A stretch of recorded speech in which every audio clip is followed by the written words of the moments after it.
ready. Who's leading in, by the way, Nito? I got you. You got it?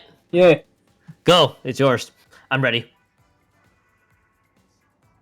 I think we're rolling, and I think it's time for another matchup of everyone's favorite league, CCA League Season. Keon, check me on this. Check me on this. Four. Four, It's four, four. four. Season 4. It's season 4. Okay, season 4. I knew this the whole time. Welcome back to CCA League Season 4. I'm going to be Nito, one of your commentators for tonight. I have my partner in crime, my co-commentator, Keon here, ready for another matchup. It's going to be a Div 3 battle between the GMU Patriots and Chark, Chark? University of North Carolina. We'll just rename Chark to University of North Carolina the entire way through. I think it'll all be fine. I'm actually really excited to see how these two teams go at it. The George Mason Patriots versus Chark Attack, and I think for this Division 3 matchup, I think there's gonna be a lot of the interesting things both teams can run. Nito, so we're really excited to see how these two teams go at it. And both of these teams, I'm gonna look this up here. No, now see, GMU so far 2-0 in the season. They're on a roll. I mean, they've won every set almost perfectly, beating Life Could Bradley Dream. This is not my first comp block, so we're in for a long night. And A-State Black, Shark Attack looking to get themselves up into a winning record here. Won against A-State Black, but they barely lost, just barely to Ink Stew. Yeah, and this is a good time for Chark Attack. You know, they lost that set that went all 7, 4-3, 4-3 being the loss record, while GMU Patriots have been undefeated so far. They have yet to drop a map all season, so this is going to be really exciting to see how, if GMU Patriots can continue on the streak. And for Chark Attack, you just gotta have to look past that unfortunate 4-3 loss, but at least you took them to all 7, so this could be a little bit fun to see how Chark Attack adjusts. We will start with our first map, Nito, and it will be Scorch Gorge Rainmaker. See, it's happening to both of us, so bear with us. It's already, you can already kind of tell it's going to be just a bit of a long night, but yeah, at least we get to spend it with CCA, and at least we get to spend it with these two teams here. And as you said, game 1, Rainmaker Scorch Gorge, there's a lot of open room here, and this is why it's one of my favorite maps here, because there's just a lot you can do here compared to other maps. I'm not going to go into that rant.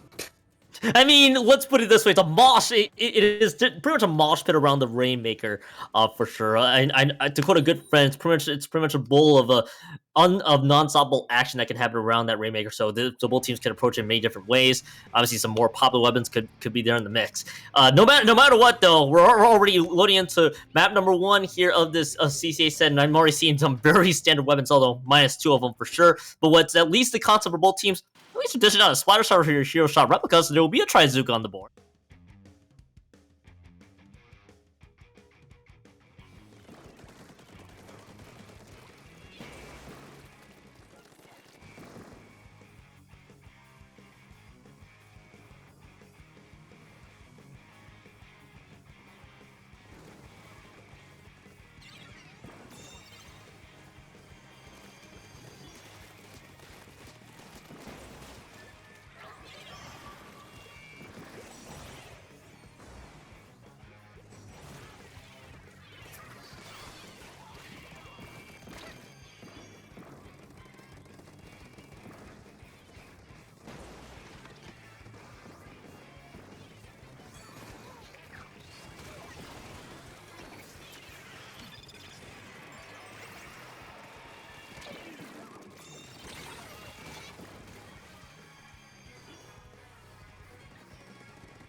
The CCA GMU starting to figure out that it might not be all sunshine and rainbows, unfortunately. But the good news is that this team still looked very strong for a majority of the matchup. We didn't see. I mean, you mentioned it as well. We saw a lot of exchanges between both teams. Both teams were contesting for a Rainmaker. Both teams were contesting even for a numbers advantage. Lasted a long while. They weren't quite able to get anything off of those picks though. But as soon as Shark Attack got that opening, actually got 2 wipeouts there, they're able to push straight towards the last checkpoint, get the KO win. That ending push was just so chaotic the entire way through for the most part. Like like at many points when I was doing that, I thought, okay, this push is over. They're just gonna move right along, and there will be the contest from GMU Patriots and Deuce Diamonds with the rest of the team trying to push to their advantage. But before you know it, you blinked, and all of a sudden the entire team gets wiped out. Chark Attack, yes, dropping the Rainmaker early, but without all that really did, got them reset and got them back on track. And Chark Attack actually kind of played that ending fight very nicely. Saw that as well. Yes, GMU Patriots at least had a few stops, but it just wasn't enough. As you mentioned, two wipeout scenarios, and it pretty much gave Chark Attack the first map victory for this set. And as you mentioned, GMU Patriots dropped their first map of the season already. So welcome to the CCA League, effectively. And I know some of us liked the spaciousness of Scorch Gorge. Welcome to Eagle Alley. You enjoyed the space, you enjoyed the flank options, the attack options. Welcome to Eeltail Alley, you have none of those. But, I will say, there's a but here. JP, with the Kraken Roller, can still be very effective here because Eeltail Alley still has a copious amount of ledges here in order to use my extensive vocabulary that includes words bigger than 8 letters. But there's a lot of ledges here to where JP can take advantage of the Kraken Roller's abilities here. So there's still a lot of chances here for Shark Attack to continue this sort of almost dominating offense. Yeah, and I think to your point with the roller, that is JP's big specialty are the roller weapons. So you could definitely see that come back soon here. So a lot of things to really keep in mind when you're looking at Chark Attack and how they could adjust to the strengths of Eeltail clams. All things considered. Obviously, GMU Patriots, you did lose your first map, but I wouldn't be surprised if they get themselves back in their feet. But the big caveat here, Nito, is that again, this is Eeltail. It's a map that doesn't necessarily get played a lot, so both teams may not get as much practice as they could, other than probably playing a few Anarchy Open or series games throughout. So I'm gonna be really excited to see how both teams pretty much all together try to tackle this very suspicious map, let's say. And for all of you in stream, welcome back to the CCA League. I am still here. Keon is still here. We were just speaking we honestly could have had like a whole silent movie going on here. I think next time we're gonna pitch this over to CCA staff. If we can have like a silent movie night, we're just gonna we actually don't know how that's going to work, but I do know how this next game's gonna work. So it's gonna be game 2, Clan Blitz Eeltail Alley. They're just gonna put this in the entire thing in grayscale, and you'll just have all the 1930s music playing in the background. That's for sure. Quick adjustments here as hopefully you guys can hear us here on the broadcast. Yeah, as you mentioned, JP is back on the crack on Splat Rollers. That actually is a very solid pick for Chark Attack on the orange side this time. So, but I'm actually really excited. This is the most double Trizuka comp of all time for the context. Actually, it's the most meta comp in terms of specials. What's really interesting is that Chark Attack has decided to dish out the Sorolla Tentabella for this particular matchup. So this is probably the most meta choice you get out of Chark Attack. GMU Patriots still trying to get a good feel for some of the weapons they swap to. And you mentioned the Tentabella. I guarantee you that's not just for the Inkzuka, in which case, if it is, I won't blame you. But at the very least, since this map is very narrow, you can take advantage of the fact that Tentabella is going to have a very, very massive umbrella, which you might be able to see here in a minute. And maybe you don't, because they've got a double on GMU so far. GMU might be able to return the favor. That's going to be the 10 umbrella that takes out the heavy Splatling. The crack on from JP that takes it out. And it looks like Shark Attack is going to continue most of their offensive prowess here. But as I mentioned, that Trizuka is going to give you just a little bit more range and some more paint down. As soon as you can deploy that umbrella, you can get your teammates going very quickly there, as we see the Trizuka do so, and that clam getting to the basket, Chark Attack scoring the first clam. Yeah, they scored the first clam, but that's all it's going to be is just the first clam. JP's not going to have an angle. In fact, going down right away to next there, they had a really decent plan, as you mentioned, there with the Trizuka, trying to fire from range and then trying to build up, as you mentioned, the ink and the spacing they desperately need from that push alone. But I saw two ways to attack in. The 10 Umbrella protecting the lower side, and then the upper side was already that one power clam that was pushed in, but it was just a quick one and done situation by the end of it, Nito. So it could have been a lot more worse than it, in terms of the score there. But all it's gonna be is just that one and done. And right now we're gonna get the top down view here, and it looks like again just the one power clam that is available from GMU Patriots just to get things going. That's an easy 2v1 you might be able to take there. You've got one player watching over, I believe that's going to be the Slug they are able to take out. They might be able to get another attack here on the Viper, but the Viper is able to respond. That's a 3v3 for both teams. They have a clam ready. They have one special to go. I believe that's going to be the triple ink strike from the Slosher, if I'm not mistaken. But that's going to be a few weapons on their disposal. There's the Tri-Strike ready to attack. There's the 10 Umbrella that they're going to deploy in order to get themselves a bit more space and time that they're going to desperately need as those ink strikes start to come in, or the tendon missiles start to come in. That's two clams for GMU. They might have the opening they've been looking for here. Kraken? Unless that Kraken has anything to say about it, they might be able to get that last clam, and they save what could have been a game tying or even a game losing push to GMU. Chark Attack coming at the brink of failure here to save that push.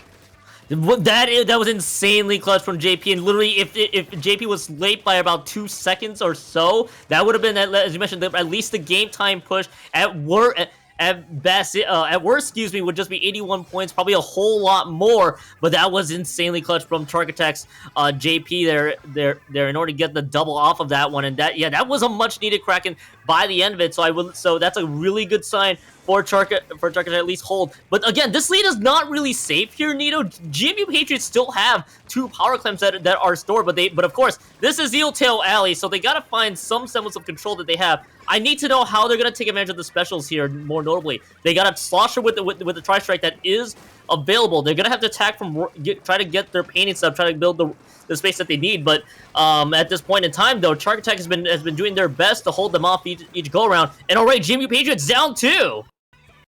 Yeah, you can't afford to play too slow here, and Chark Attack is going to respond by not playing too slow. JP able to get 1 pick, that's 2. That's going to be very crucial here for Chark Attack, who has GMU Patriots down to 1 player left. That's 35 remaining. This is the big push they've been looking for. Splork Tier forced to push back just a little bit more, but you can do just that if you've got a lead as big as this.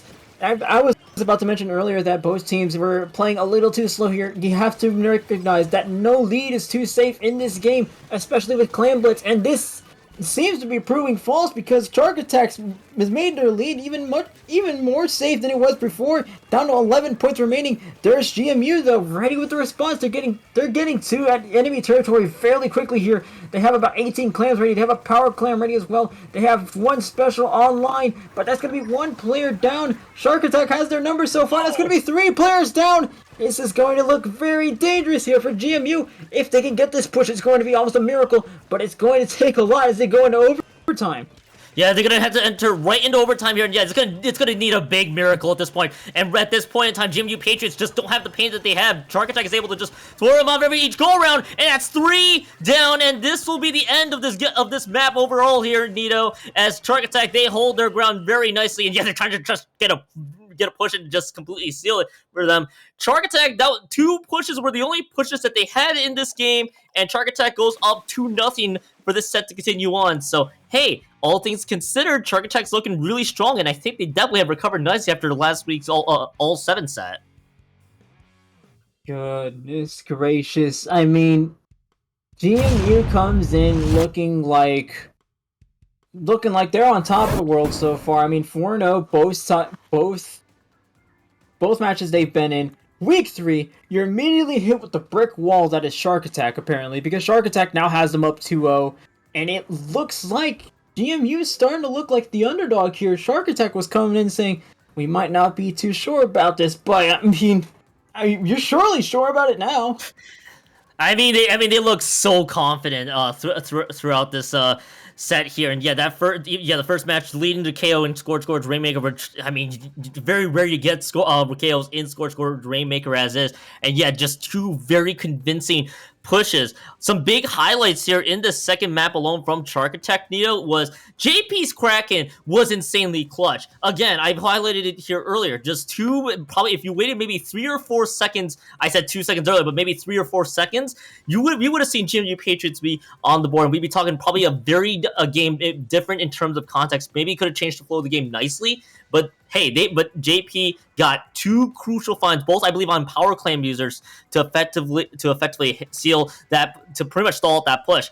And then just that big push at the end, just to make sure that it was no longer in range for GMU Patriots to fight back. So, all things considered, Chark Attack, they've showed signs of some really good offense and really just great Kraken play overall from JP. So they've looked so strong against the set against GMU Patriots.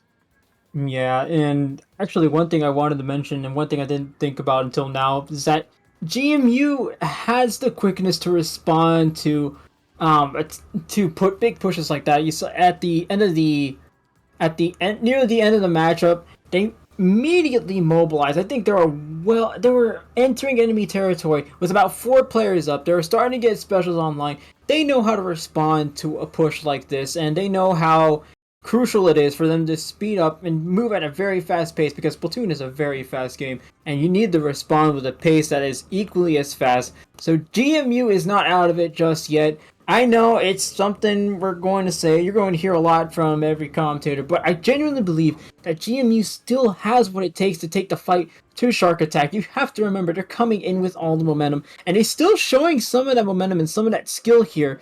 But things might look a little more favorable here at the head of the splat zones on Crab Lake Capital, where they might be able to afford to play it safe here, just as long as they can keep that zone and keep Chark Attack pushed back and not able to get those openings. They should be fine here. I think the key thing that I want to highlight here in this for this particular matchup here in Crab Lake Capital Splat Zones, is you pretty much highlighted there too, is that I think GMU Patriots want to kind of try to play as safe as they can, especially once you get that initial zones cap. Hey, you can now afford to just defend zone, and then you can move your quote defenses up as far as you can.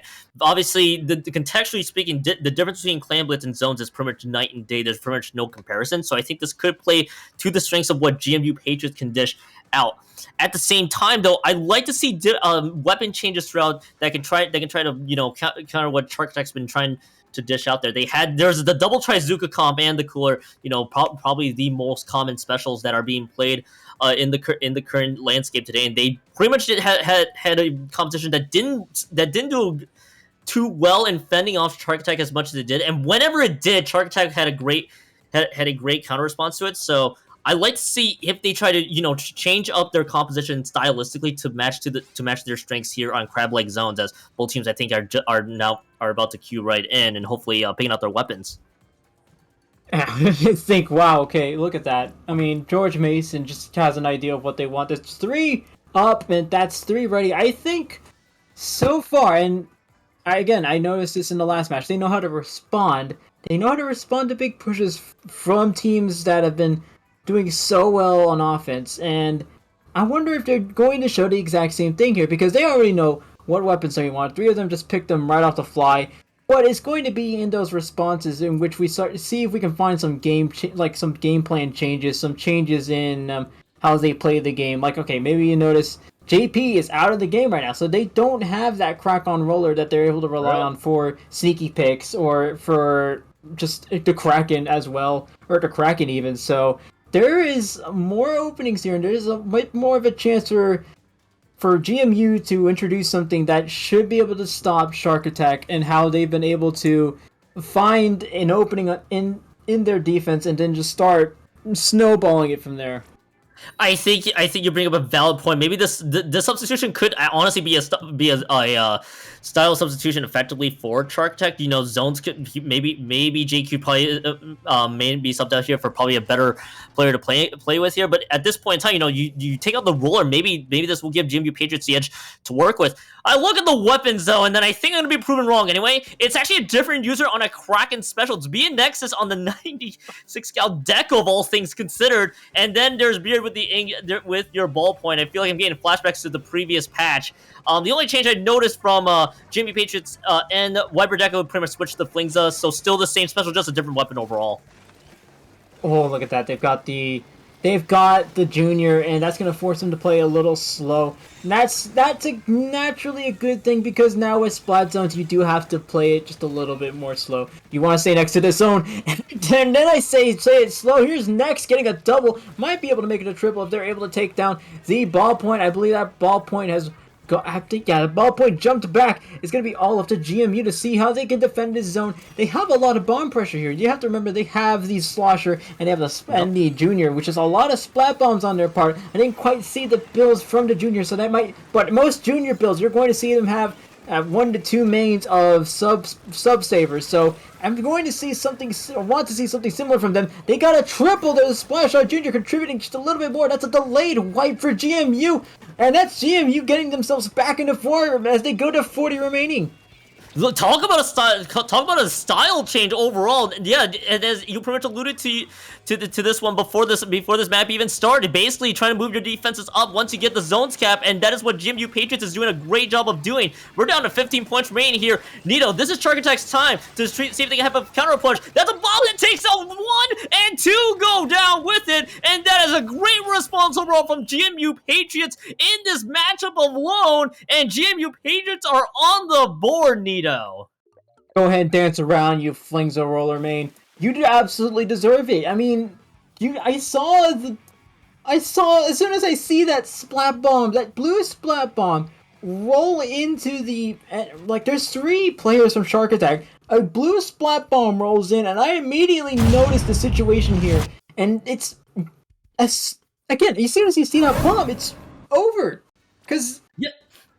There's so much that this team can do with those flat bombs, and I'm glad they're using that sub pressure, those subs to encourage that sort of disruption in the offense there. Oh my goodness, great job from GMU, who needed the response before things got too dire, before Shark Attack could have potentially sent them to 3 and out. So great job from GMU finding that response.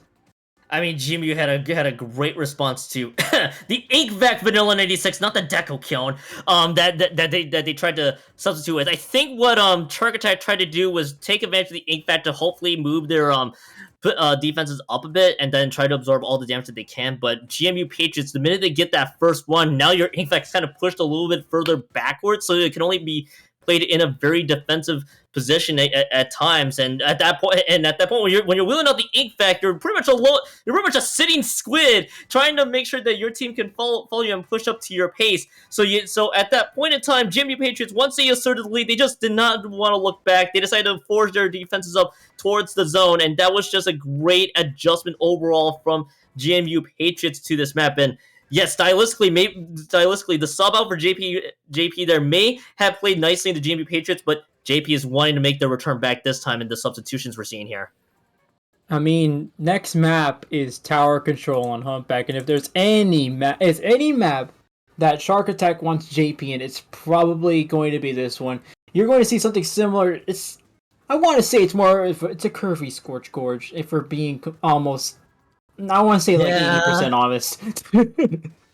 Yeah, it kind of is. And the one, in my own opinion, with Humpback is that you're also dealing with a much more condensed map compared to Scorch. So you can pretty much just take the entirety of Scorch and then just scrunch it down to a much more manageable size. I guess manageable is subjective, of course, and then just throw it inside of a building and call it a day. That's kind of what both teams will be dealing with here in Humpback, Pump Track Tower Control, and this map can get itself, especially in Tower Control, where the tower's pathing takes on, can get a little brawly at moments there too, especially when you factor in the checkpoints. So both teams kind of have their hands full of trying to figure out how to deal with this map overall. And the particular, and this is one reason I want GMU to just stick with the same comps they've been using so far. They just stick with the comp you've been using, and stick with that double splat bomb, just like that splat bomb spam.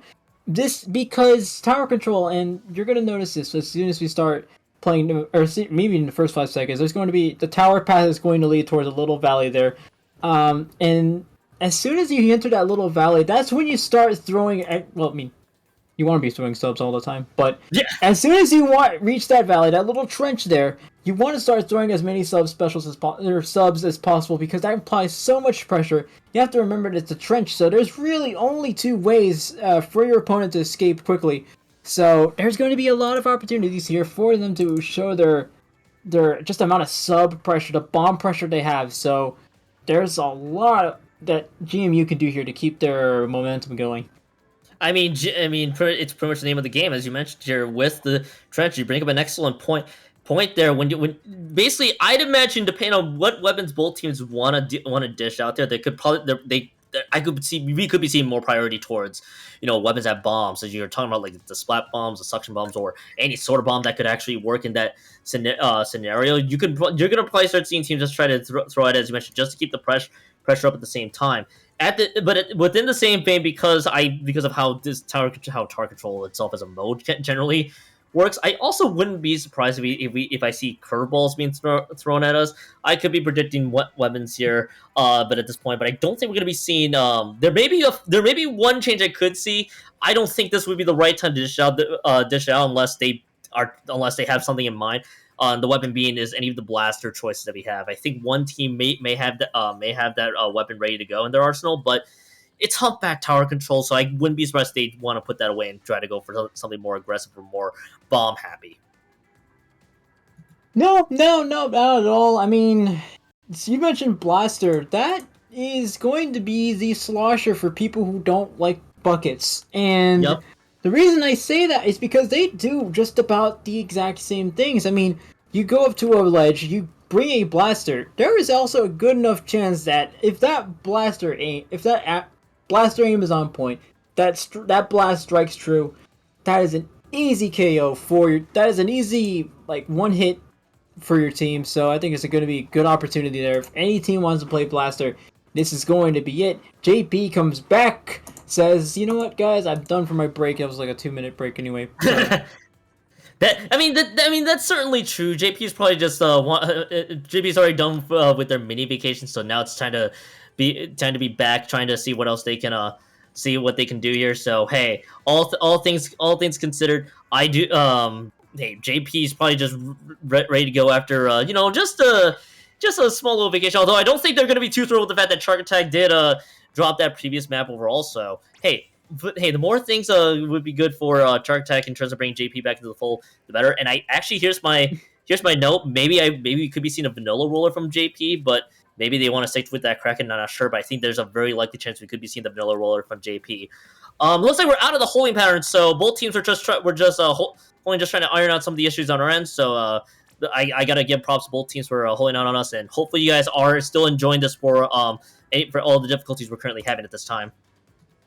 Yeah, so speaking of difficulties, the reason we were having those difficulties is because I spent about 90% of the CCA budget on buying me a new apartment. You'll notice on my next comms match. You'll notice on my next comm block what I mean, but I now have more space to talk. In fact, I have an infinite amount of space, which is why I am being constrained in that one little box in the middle left there, so that I can seem like more of a commoner, like the common folk. I am far ascended, and then so they want to put me in here. Anyway, game 4, humpback punch track tower control. That's going to be GMU in the yellow and JP in the nice and snazzy little purple there.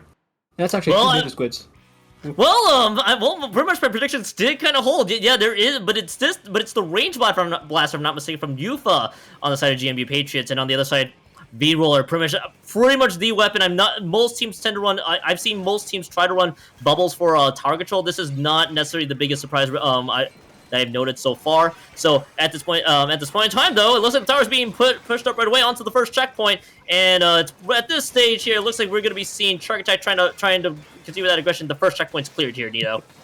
Okay, welcome back, Chark Attack. We apparently we missed you because now we're up to 54 remaining. That's up to 52 and 51. Might be able to make it 50 if they get those picks there. They're down to 2 players though, but that's 51 remaining. A great starting push. They got 2 down already. As I'm saying that, it's up to the ends up. It's up to the blaster there. The blaster gets a pick, and they're able to fend off Chark Attack for a little longer.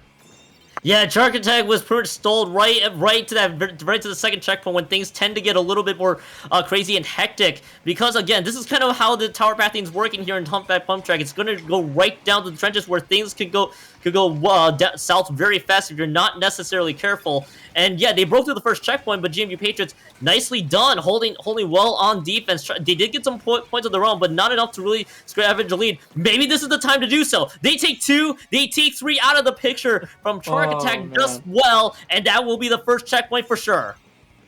Thank goodness GMU has woken up yet again. You can't let Chark Attack respond without a response of your own, and they are doing just that. The blaster, that's a perfect position to be in if you're gonna be a blaster trying to defend checkpoint 2. As they're approaching it, there's gonna be 2 players down on both sides. 2 players down for GMU. That's 3 players down now. It's all up to Chark Attack to find a response just before they lose the lead. 54 remaining for GMU, but that's 51 for Chark Attack. They just barely saved it in the nick of time. Great job there from Chark Attack defending it.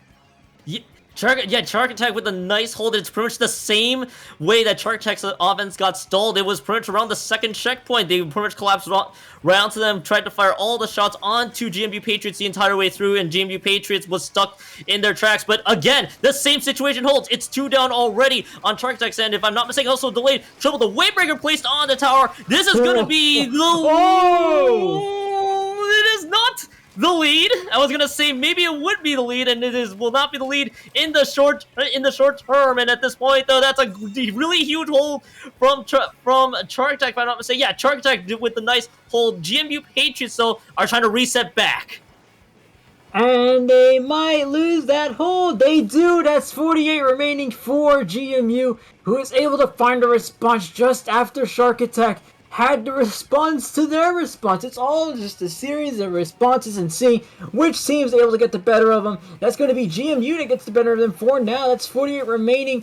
But you have to keep an eye out for JP. You have to keep an eye out and see where they're coming from. You see the Kraken Roller right in front of you. You have to keep an eye on it though, because they're still sharking. They still have that Ninja Squid. They have to keep an eye on it, and they got up to 41 remaining. You're going to keep cruising towards checkpoint 3. Remember, you got to watch for this ballpoint as well. He's going to try to poke from the right side. Does get a pick. That's going to be equalized by another pick on Chark Attack. Up to 27 remaining is GMU as they seek to go even further with almost a minute to go.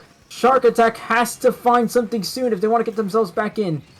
And at this point, Chark Attack has to find something to make it work there. JP and they were just trying to find ways to go in, but they were losing multiple down at staggered points in this game. Nito, it's just not. It means that the GMU Patriots are able to keep that push down to 27 points. More importantly, that second checkpoint is clear, so they don't have to worry about the battle in the trenches, let's say, at that point in time. And GMU Patriots lose 2 right out of the gate. So again, Chark Attack trying to do the exact same thing that GMU Patriots did to them. And right now, it is just gonna be a tower push battle, but they gotta find ways to stop GMU Patriots from setting up on defense. Here they go.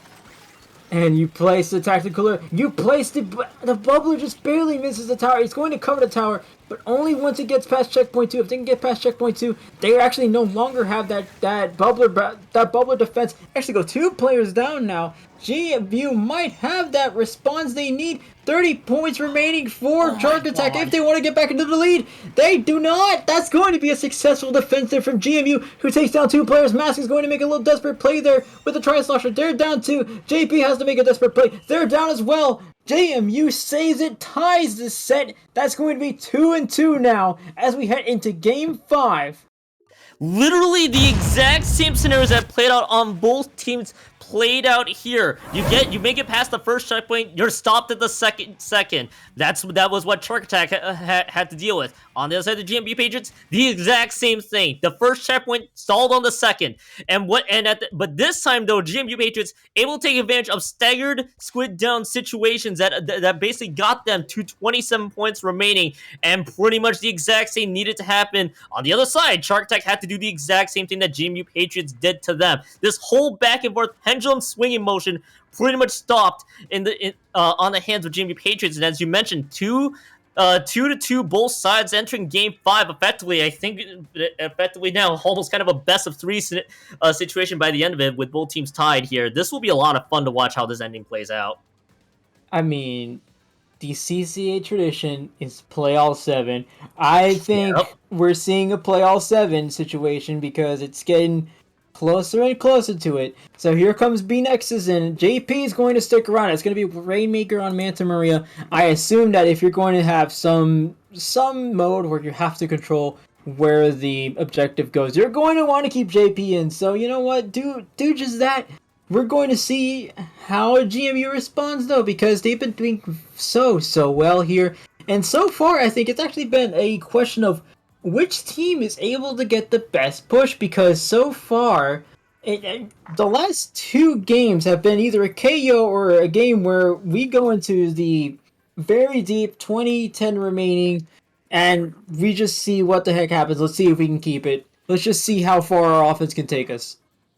Yeah, I'd like to see how far this entire set basically goes when it, hey, I would love this to go all 7. That would be so much fun at this stage. But hey, you made alluded to too. It's either a KO or basically just back and forth fest there. What the difference here is that Game 1 and Game 3 has been in KO territory. 2 and 4 have either been have not been KOs. But the big difference here is this was the closest these 2 teams have played in humpback tower control. So hey, I think GMU Patriots started to really figure things out after that second map, and now they just got to figure out how they want to approach this one. Now they're going to be queuing up for Manta Maria Rainmaker here. I need to know what GMU Patriots strategy is going to be, because they dropped the first map of the day was Rainmaker, albeit it was beyond Scorch Gorge, so they don't want to lose another Rainmaker map here at this point. Alright, so what has been working out well for them so far? You gotta look back at Splat Zones, and now Splat Zones again, yes, very different map, very different mode compared to Rainmaker, because 1, the zone doesn't move, and 2, the zone isn't gold and a Rainmaker actual object there. But there is something you can learn from that. So the sub pressure, the bomb pressure was working out so well for them, and I think it could do the same for them here, just because Manta Maria is going to be narrower and it's going to be less map for them to cover if they decide to go with that bomb pressure, which can easily be covered if you bring back that junior. And then you got to go to Rainmaker on Humpback, which really was just an offensive battle. But even then, you had the Tacticooler on your side, which is something you're going to want to keep. They had the Tacticooler on their side, and it seemed to work out pretty well for them. I mean, in tower control, that also helps to block the tower and just making sure you got more of a barrier. But with Rainmaker, you're able to enable your opponents or your teammates rather. You don't really want to enable your opponents actually. But I don't think this is what they meant when they said share the wealth towards your opponents, or share the soda. We could say that might be something totally different overall. But yeah, exactly to your point though. I think they managed to make things work with the colloidal things there. But this is a pretty important set to here to know. Manta Maria Rainmaker, they got different ways to attack. I think I'd like to see how both teams want to particularly attack this Manta Maria Rainmaker. I mean, Chark Tech, though, I think they're starting to get the sense this set may be slipping away from them, so they may be looking to go for what could be tried and true. Maybe thinking back to the first map of the game where they won in Scorch Gorge Rainmaker very convincingly there, too. I think both teams are just kind of getting things all squared away. I think they're ready to queue up here right about now. That was... okay. Well... we're ready. That took about 20-30 seconds, I think, and well, let's just get back into it. That's gonna be GMU in the orange, really, and that's gonna be Chark Attack in the purple. The Forge Pro comes back out interestingly enough. Chark Attack keeps the blaster. They have 2 suction bombs, and a splat bomb. So they're just going to keep with that bomb pressure. I like that. They keep the tactical cooler as well. And they have a Kraken. So this is starting to look more like a comp you're going to traditionally see in Rainmaker. But that's a good thing because, again, you want to enable your teammates to get some offensive pushes going. You want to enable them to get that pressure in. But the only team getting the pressure right now is going to be Chark Attack, as they got one player down, two players currently in a 2v1 on their left side. They're going to be forced to jump out, and that's going to be Bean Nexus that picks up the Rainmaker. Going to be one right above, and that's going to be the Blaster. The Blaster is able to take that pick off. Mask right in pursuit, has to back up just to pop the Rainmaker. That's two players down for Chark Attack. GMU has an opportunity to get themselves closer and closer towards that first checkpoint.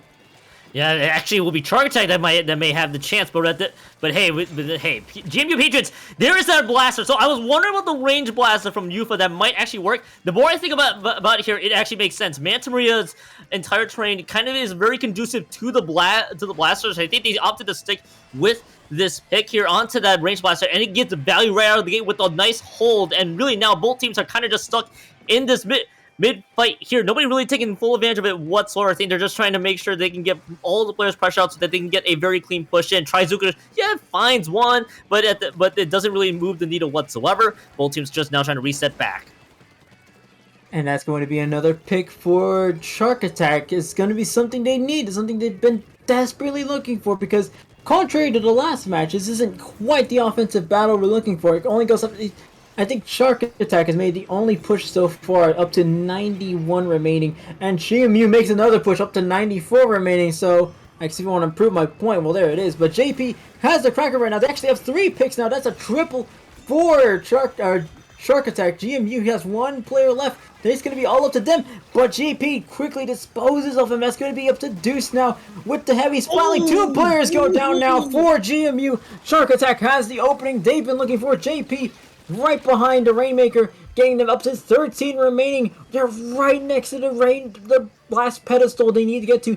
Beard now trying to keep a bit of paint down. Mask trying to get a few picks on the board, but neither of them are able to do as they were trying to do, as they Deuce now trying to get some paint on the board. What you want to do if you're GMU, because now you have you're looking at a big hill you have to climb here. Yeah, this is a huge hill you have to climb, and two players in GMU Patriots going way too close to the Rainmaker, getting caught by the explosion.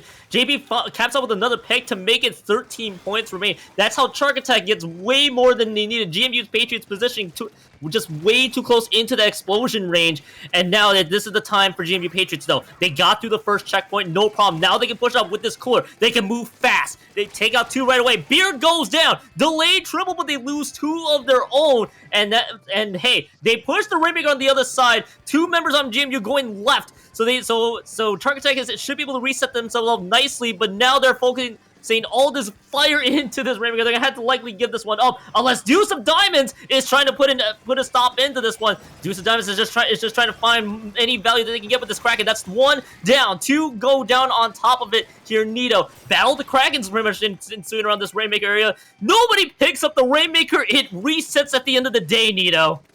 I like what Yufa's trying to do here. They're trying to poke around. You see Yufa, the only one on the left side, trying to poke at GMU, or at least trying to poke at Chark Attack, sorry. They're trying to poke at them and get them a little scattered. Not quite enough. I think Chark Attack is doing very well defensively here because, yeah, all they had was JP, and as long as they can have three people from GMU focused on trying to paint that Rainmaker, all JP needs to do is make sure to keep the front of them painted, make sure they stay away from that blaster's range. And it looks like Chark Attack's doing very well there again defensively.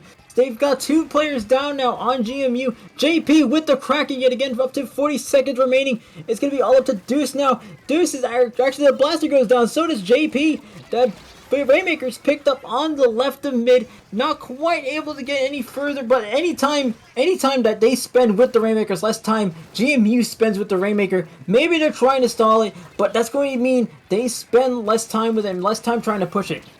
If you are Shark Attack, you don't need to be greedy. Sometimes playing defense is not a bad thing in this scenario. But hey, this is now the last push because they pick up this Rainmaker early. They got around, let's say, around 40 seconds, 50-ish seconds or so. They cannot get themselves caught. Masked may have found a route to take. They do not find the route, but it is a huge splat onto Nex. I believe that held the Rainmaker. Literally the trade of all trades as Chark Attack goes up 3-2 in this matchup alone. Goodness gracious. Shark Attack, it just stays true, holds true, and I think they're proving that their phrase, the best defense is a good offense, may have some truth to it. Because, I mean, they go up to 13 remaining. That seems like an unlucky number, but it seems pretty lucky for Shark Attack because all they do is hold on to that lead. Again, make sure that time they spend with the Rainmaker is less time GMU spends with the Rainmaker. And then GMU just doesn't have that opportunity to push. They keep looking for the opportunity. I mentioned the Blaster trying to sneak in a pick or two. But Chark Attack, as long as they kept their foot on the gas pedal, there's just not much that Chark Attack could do. Yeah, Chark Attack, they honestly don't need to push any more than they have. I mean, 13 points remaining, as mentioned, probably an unlucky number for many, but in Chark Attack's case, they don't care about it whatsoever. They did, as I mentioned before, in the last 15 seconds, sometimes you don't need to push up way too far up to try to get the KO. Sometimes you can accept just getting the victory just by where your positioning where the points are at that point in time. GMU Patriots had to get past the first checkpoint and then some more. They had one last push to do so, and again, that one push aided by a huge Rainmaker explosion that took out 2 on GMU Patriots, and Chark Attack was able to follow it up successfully to a victory. They can they can win this set outright if they play the cards right in ship-shaped clan blitz, Nito. Yeah, and of course you're going to keep JP in here. Anyway, of course you're going to keep him in here. I think you keep the Blaster in here too. I think you could just keep, honestly, just every single weapon you have here. I remember at one point, someone brought up the fact that Ship Shape is starting to look like a smaller, I want to say a smaller Starfish, because if it's a smaller Starfish, or Starfish main stage, you still have those opportunities to the left and the right of you. I think as long as they can get themselves in there, as long as they can get JP to poke in there and start to poke at GMU, you keep that offensive pressure going, and you get yourselves into the lead here and into a win. Oh yeah, for sure. And I think that there's one thing in the back of my mind here, as you put the comparison to Starfish, I can definitely see with how this map layout works, but more on that in a bit. If you're JP, okay, the Crack on Splat Roller has to probably be the choice here if you're JP at this point. I have a feeling that we could be seeing the Crack on Splat Roller, and if we do, there is one particular strat that has unsurprisingly made the wave since, probably last year at this point. And yeah, they're pretty much going more to the Trizuka lane and weapons here. And on this side, yes, it is the Crack on Splat Roller with everything surrounding it. Of course, the same comp I believe that won them Eel Tail Clams. They have pretty much the meta choice, and of course the Kraken, which everybody knows how Kraken can sometimes work in clams here, Nito.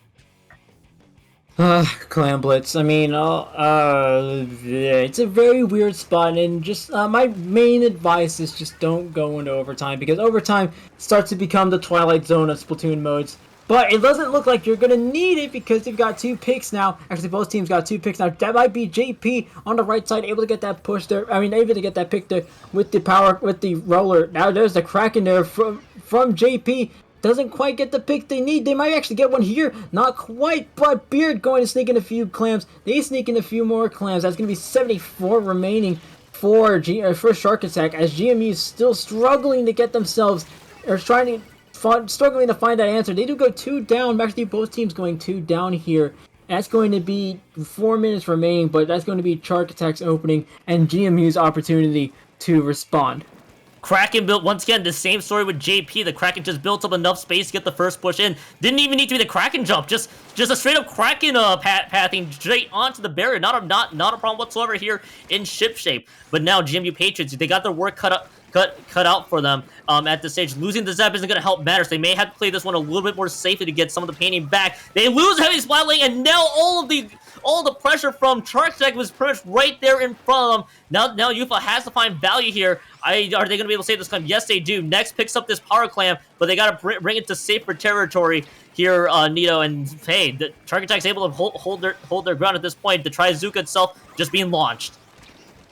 And there's the Trizuka trying to get a few picks, making sure Shark Attack has a option at distance, because so far their options have been constricted to whatever they can get up close, whatever JP can get up close, really, as JP gets what I believe might have been either a double or a triple there, but JP might be able to get a few more picks on the board with this Kraken that comes in there knee-deep in enemy territory, has to sneak out, just barely doesn't do so actually. That's going to be almost snuck out entirely, but Chark Attack is able to go up to 58 remaining as a result. They did get 3 down though, so it's going to be, we're halfway through the match. Shark Attack is looking to put this one away at 4-2, but GMU has to find that response, and they need to find it quickly. They've been able to do so well in the previous matchups. They're struggling to find it now, especially when JP is on the other team. Hello, JP, making their presence insanely felt, and now JP is just trying to find a lot more. That's 1, and that's 2 more. Delayed triple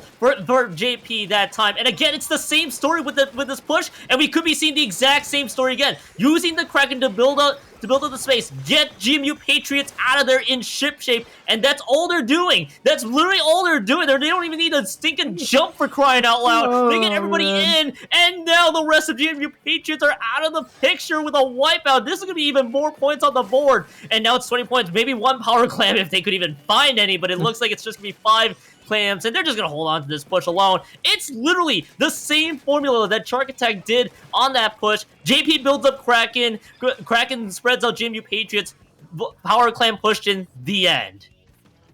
Do you hear Chark Attack's game plan so far? Send JP in. Yep. Profit. And, well, I mean, you got JP out, so GMU knows that game plan now.